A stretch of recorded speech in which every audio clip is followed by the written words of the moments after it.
नमस्कार दोस्तों, मैं प्रताप और आप देख रहे हैं भोजपुरी पे बिहार। चिराग ने पहले जमुई से लड़ने की बात कही।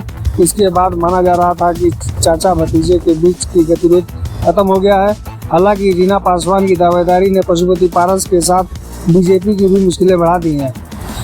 साल 2019 में लोकसभा चुनाव में बीजेपी ने एनडीए गठबंधन में शामिल हुए दलों ने 252 सीटों में से 14% यानी कि कुल 49 सीटों पर जीत दर्ज की थी।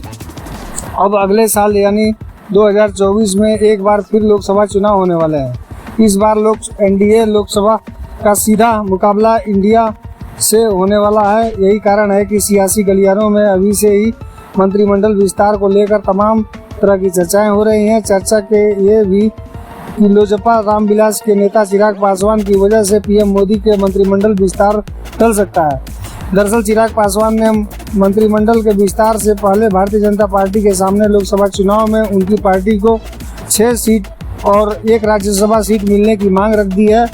इन 6 सीटों में हाजीपुर की सीटें भी शामिल है। चिराग पासवान ने हाल ही में एक बड़ा बयान भी दिया है।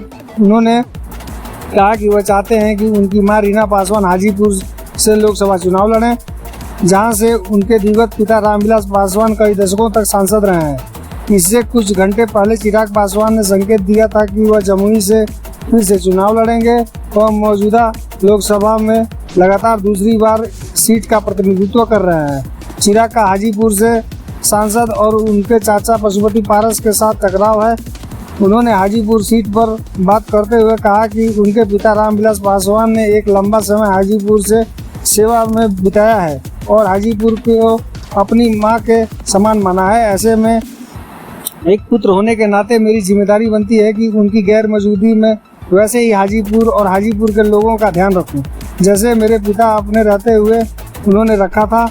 मैं चाहता हूं कि मेरी मां वहां से चुनाव लड़े, क्योंकि मेरे पिता के बाद अगर किसी का सबसे पहला अधिकार बनता है तो वह मेरी मां का बनता है। दोस्तों, वीडियो को लाइक करें, चैनल पर है तो सब्सक्राइब जरूर करें और अपनी राय कमेंट बॉक्स में जरूर दें।